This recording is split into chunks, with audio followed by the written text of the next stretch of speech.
Hola, ¿qué tal? Bienvenidos una vez más a Mamitas de Hoy, el programa dedicado a los padres, futuros padres y por supuesto también a toda la familia, que se emite a través de Somos el Valle para todo Neuquén y Río Negro. Estos son nuestros títulos de hoy.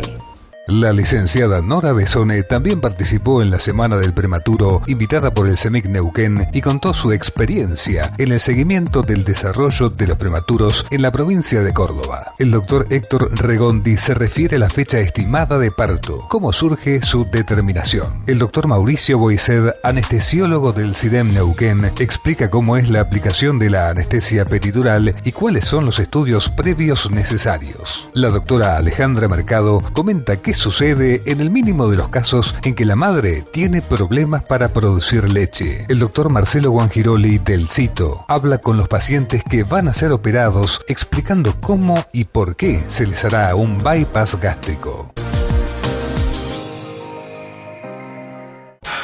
Información médica sobre neonatología. Comenzamos Mamitas de Hoy con nuestro segmento de neonatología. La licenciada Nora Besone también participó en la Semana del Prematuro, invitada por el CEMIC Neuquén. Contó su experiencia en el seguimiento del desarrollo de los prematuros en la provincia de Córdoba. Este año UNICEF propone trabajar el derecho al seguimiento. O sea, hay 10 derechos que propone de los niños prematuros y este año se trabaja el derecho número 9, que es el derecho al seguimiento. Bueno, en Córdoba tenemos una experiencia que cumple 15 años ahora, que es la experiencia de la Red Serenar. Es un seguimiento de recién nacidos de riesgo en red. En red quiere decir que articula los distintos niveles, digamos. La atención primaria con la de mediana complejidad, con la de alta complejidad. Nosotros enfocamos el tema del seguimiento de los niños de riesgo, articulando salud, educación, público, privado y los niveles. Es un trabajo que nos ha traído muchas satisfacciones y hemos elaborado muchos productos. Esos productos son, por ejemplo, un carné de seguimiento del niño de riesgo, que el niño cuando se va de alta se va con ese carné y ordena un poco a los especialistas. Una libreta para los menores de 1.500 gramos que tienen otra complejidad. Una historia clínica única que se puede digitalizar y un software para cargar esos datos, porque si hay algo que el tema de los niños de riesgo tiene es que no hay demasiado conjunto de datos, no hay demasiada estadística, o cuesta mucho, porque como no tenemos, al menos en la provincia nuestra, un sistema unificado de registro, entonces la historia del prematuro transcurre un poco en el dispensario del barrio, un poco en el especialista, un poco en la maternidad de máxima complejidad donde nació. Y bueno, nosotros a lo largo de estos 15 años hemos trabajado algunas herramientas para allanar eso. Y la segunda herramienta que trabajamos fueron pautas, se llaman así pautas, para normatizar, para sistematizar. Y esas pautas fueron, durante estos 15 años desarrollamos 13 pautas. Yo soy autora de la pauta número 13, que es la última que publicamos el año pasado, que es la pauta de seguimiento en lo concerniente a desarrollo infantil. Hay una pauta de riesgo quirúrgico, o sea, hay una pauta de desarrollo social, otra psicológico. La primera que hicimos, que es una pauta general, hay una pauta para enfermería, o sea, son para enfermedades metabólicas. Las pautas son, no sé si entendés, como normas escritas que acercamos a los distintos niveles para que cualquier profesional que tome un prematuro sepa cómo acompañarlo. Bueno, a mí me ha tocado desarrollar en estos años la pauta concerniente a desarrollo infantil. Yo creo que cuando la red surge, fíjate que estoy hablando de una red de seguimiento y no de un programa de una maternidad. Por allí cuando yo me recibí, mi primer trabajo fue en el seguimiento en una maternidad, en la Maternidad Nacional, y más centrado en la actividad hospitalaria, digamos.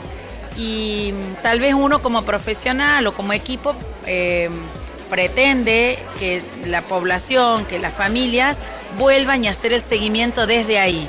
Lo que se vio con el curso de los años es que la deserción que hay es muy grande, porque un niño prematuro no es sin un número de otras contingencias, ¿no? Muchísimos niños prematuros vienen de contextos sociales en donde justamente los embarazos son menos controlados, en donde hay otro espacio para la salud.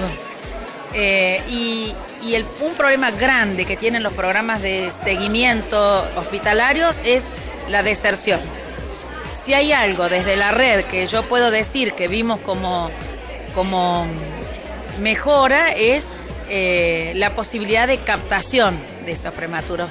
Ponernos de acuerdo, el que hace el control del niño sano en el dispensario o en la unidad sanitaria barrial, con el que hace la mediana complejidad, con la institución compleja, digamos, como las maternidades, ha generado una mejor cobertura. Nosotros, como gran logro de la red, podría pensarse que tenemos el 90% de los niños prematuros bajo programa.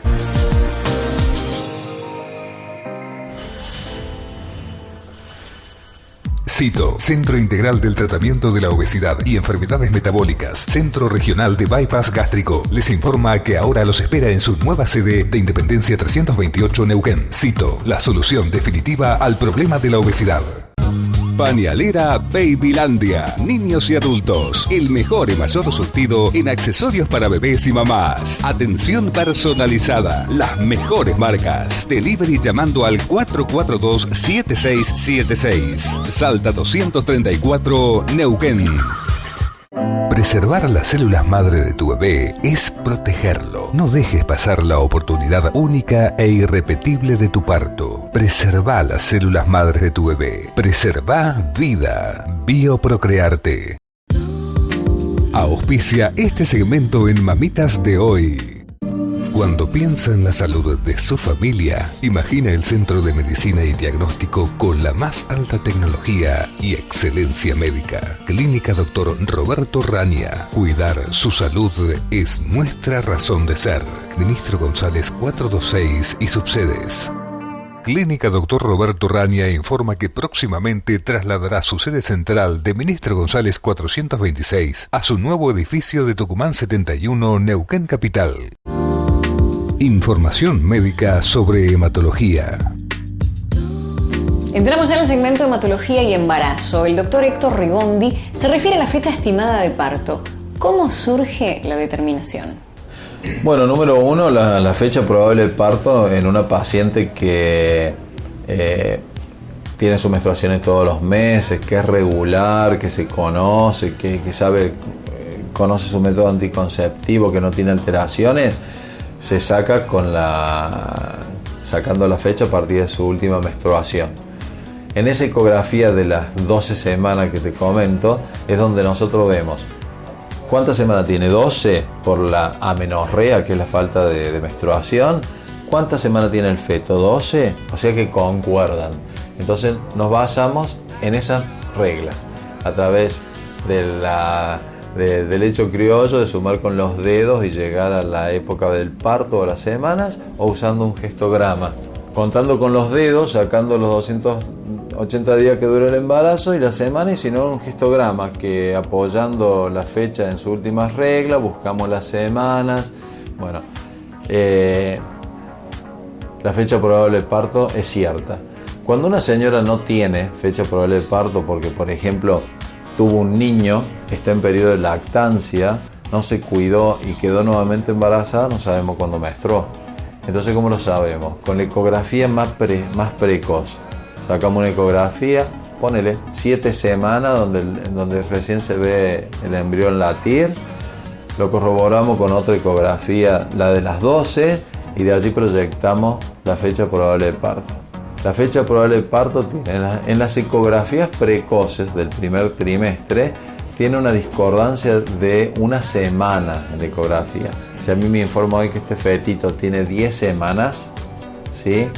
Esas 10 semanas van de las 9 hasta las 11, Si hay una dispersión, porque yo no estoy midiendo el feto con una reglita, lo estoy midiendo desde arriba, ¿sí? Entonces, bueno, hay una dispersión. En el segundo trimestre, la dispersión es de 2 semanas y en el tercer trimestre de 3 semanas. Cuanto más grande se pone el feto, más difícil es calcular ciertamente su fecha de finalización del embarazo. Por eso la ecografía en estos casos se toma la más precoz. ¿Por qué? Pues si no tenemos una precoz y la mujer no tiene fecha de última regla y viene a la consulta a las 30 semanas y me dicen que el feto es pequeño, yo realmente no sé si el feto es pequeño porque es pequeño o es pequeño porque le está pasando algo que se hizo pequeño. El embarazo de término se considera aquel que termina, ¿sí?, desde el primer día de las 38 semanas, ¿sí?, hasta el último día de las 42 semanas. Eso es el término en la literatura. Se ha ido cambiando. ¿Por qué? Porque a medida que va avanzando el embarazo, ¿sí?, la placenta está mucho más trabajada, ha trabajado mucho durante el embarazo y nosotros decimos se va poniendo vieja. Se ha madurado, entonces no sirve como cuando tenía 7 meses en los embarazos normales. El feto es más grande, sigue creciendo y necesita más aporte que no lo tiene. Entonces, después de las 41 semanas, nosotros las controlamos por medio de una ecografía para ver si el líquido amniótico tiene cantidad suficiente de lo esperado. Se le hace un estudio por otros medios que se llama monitoreo fetal para ver cómo están los latidos, cómo funciona. Se estudia el feto, pero se lo va aguantando porque siempre le damos prioridad a que el parto, ¿sí?, desencadene por su forma natural y si no lo hace lo ayudaremos nosotros. Presentó el segmento de hematología y embarazo en Mamitas de Hoy. Clínica Dr. Roberto Raña. Cuidar su salud es nuestra razón de ser. Clínica Dr. Roberto Raña informa que próximamente trasladará su sede central de Ministro González 426 a su nuevo edificio de Tucumán 71, Neuquén Capital.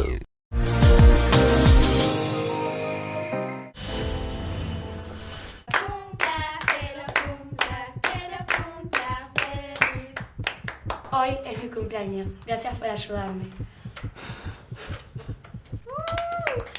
Donemos un mundo mejor. Sumate a ser donante voluntario de sangre. Información médica sobre anestesiología.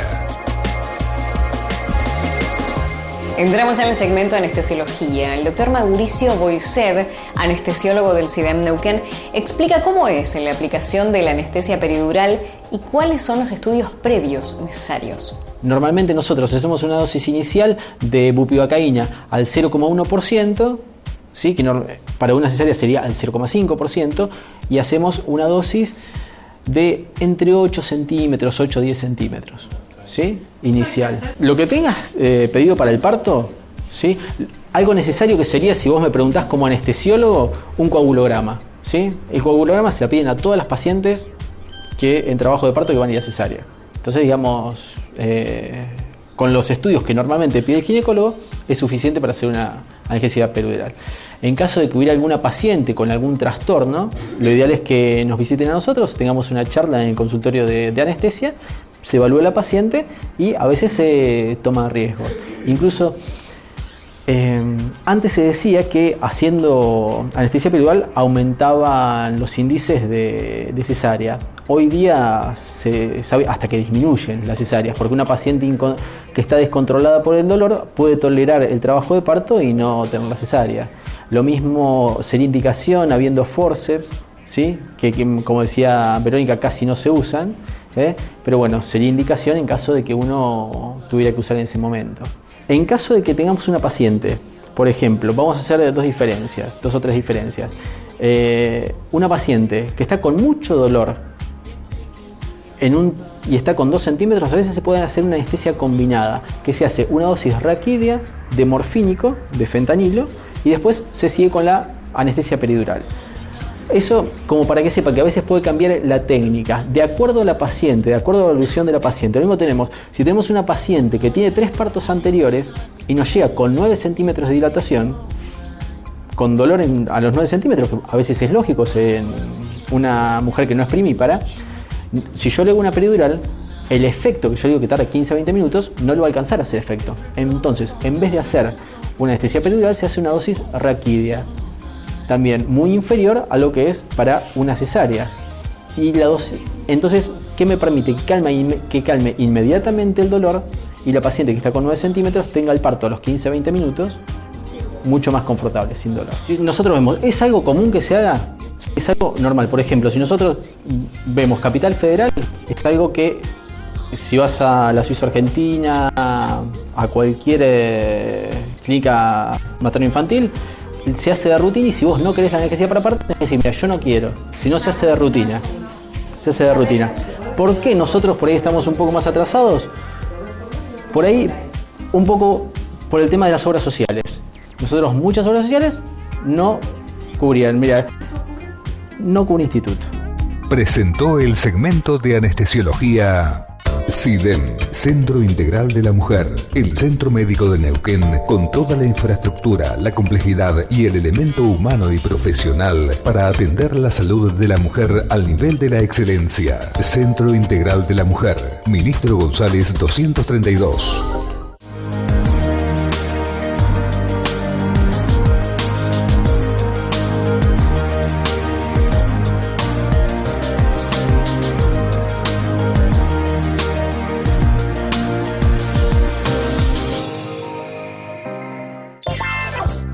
Información sobre lactancia materna. Entramos ya en el segmento Lactancia Materna Mamitas de hoy. La doctora Alejandra Mercado comenta qué sucede en el mínimo caso de madres que tienen problemas para producir leche. Y en ese caso, bueno, se espera que aparezca la leche porque hay tratamientos medicamentosos para darle a la mamá para que empiece a fabricar leche, así como se hace con las mamás adoptivas. Y en ese caso se trata en los hospitales que son amigos de la madre y el niño, lo ideal es que le den leche de fórmula hasta que aparezcan los bancos de leche por relactación, ¿sí? Entonces el bebé, a la vez que se alimenta, estimula el pecho para que empiece a producir leche, ¿sí? Y en los casos en que la mamá está enferma y por eso no puede dar el pecho, por ejemplo una mamá que es HIV positiva, en ese caso, bueno, se inhibe la lactancia y se le da directamente leche de fórmula, porque ese bebé no puede tomar para evitar el contagio, ¿no? Por eso tampoco se usan leche de otras donantes directas, digamos, por el riesgo del HIV, ¿sí? Y en la leche de banco de leche, lo que se hace es pasteurizar la leche para destruir todos los virus, ¿no? Para que pudiera haber donación de leche tiene que haber un control. Tiene que haber un control, tiene que haber un pasteurizador, tiene que tener la mamá los exámenes al día, y esa leche que la mamá dona se pasteuriza, con lo cual se destruye todos los virus, entre ellos el del HIV. Por eso esa leche es segura de usar.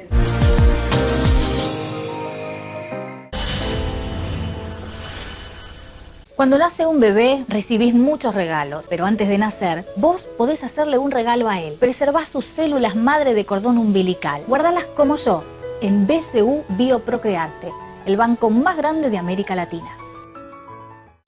Pañalera Babylandia. Niños y adultos. El mejor y mayor surtido en accesorios para bebés y mamás. Atención personalizada. Las mejores marcas. Delivery llamando al 442-7676. Salta 234 Neuquén.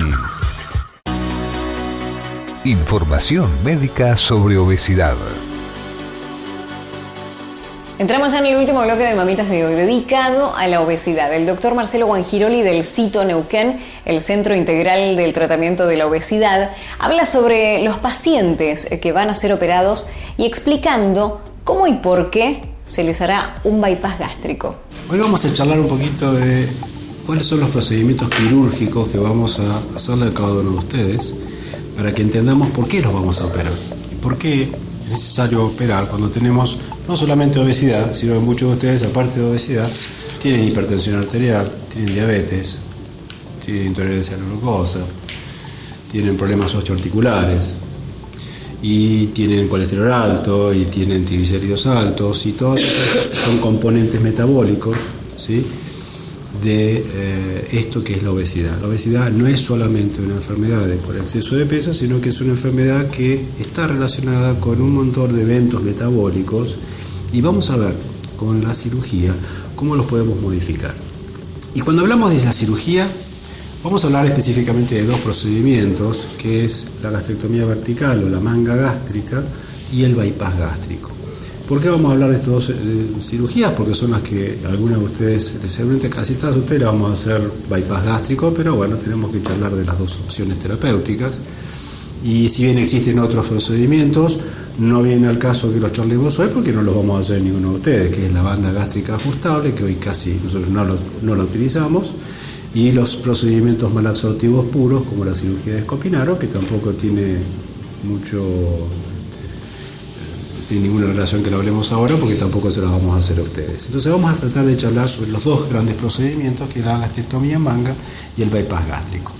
Y entonces, cuando hablamos de cirugía, vamos a dar dos conceptos. Primero, un concepto anatómico, de la modificación anatómica que vamos a hacer en el cuerpo, que es la base de la cirugía bariátrica o la cirugía de obesidad, que son los conceptos más antiguos. Antes decíamos, vamos a hacer una modificación anatómica para una enfermedad metabólica como es la obesidad. Y vamos a ver los conceptos más modernos, de conceptos metabólicos específicamente, por lo cual hoy, en vez de llamarlo cirugía bariátrica, lo llamamos cirugía metabólica. Porque no solamente vamos a actuar sobre la obesidad, sino que vamos a actuar sobre todos los otros procesos que están relacionados con la obesidad.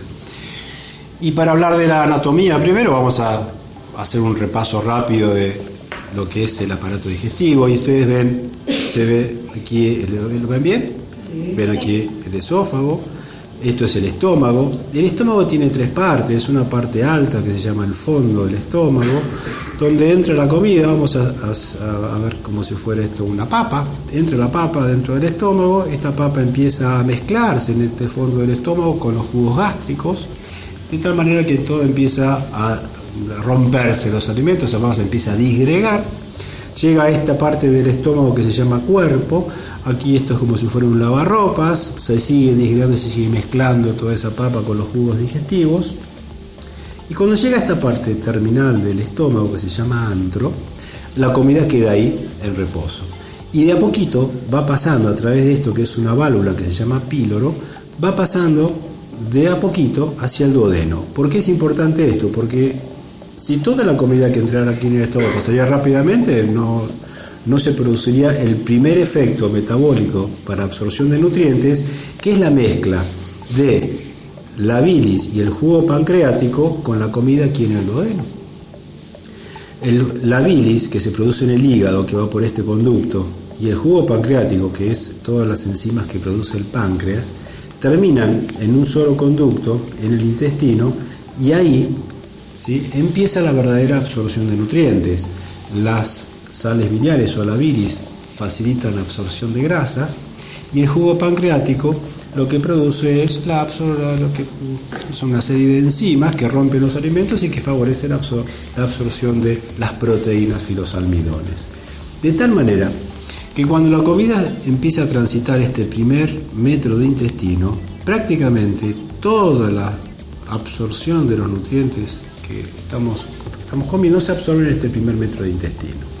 Obviamente nos queda todo el resto del intestino donde se siguen haciendo los procesos digestivos, pero la parte esencial y más importante en una comida moderna o contemporánea es que se absorba en el primer metro del intestino. ¿Qué vamos a hacer nosotros ahora con la cirugía? Vamos a modificar un poco todo esto. Y vamos a modificarlo de tal manera que hemos perdido, por la evolución filogenética en el tiempo, el aparato digestivo perdió una capacidad que tiene, o disminuyó mucho una capacidad que tiene de liberar una serie de hormonas que se llaman incretinas, que son hormonas que están en el intestino, que se producen en las células del intestino y generalmente se producen por el efecto, por el estímulo de una comida.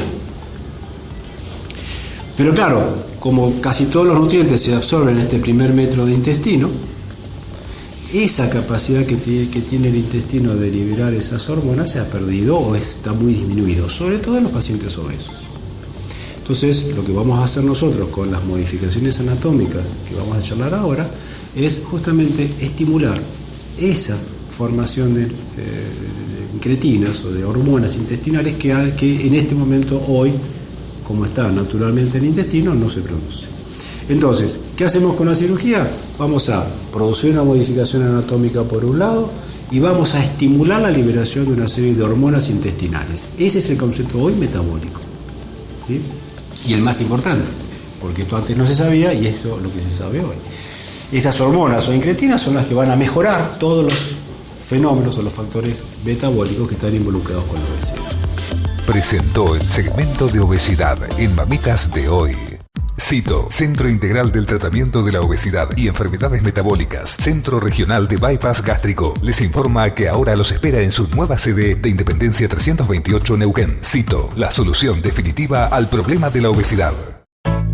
Mamitas de hoy agradece la colaboración de las siguientes empresas. ¿Tenés una idea? Nosotros te ayudamos a concretar. En todostreaming.tv desarrollamos, diseñamos y alojamos tu sitio web. Te ofrecemos la posibilidad de transmitir radio y televisión en internet con la mejor calidad. Todostreaming.tv. Cuando llegaste cambiaste el olor de mis mañanas. Llegamos al final de Mamitas de hoy. Acordate que si querés comunicarte con nosotros, podés hacerlo en info@mamitasdehoy.com, vía Facebook en facebook.com/mamitasdehoy. Si querés ver nuestros programas vía online, podés hacerlo en www.mamitasdehoy.com. Muchísimas gracias por acompañarnos y estar del otro lado, y hasta la próxima.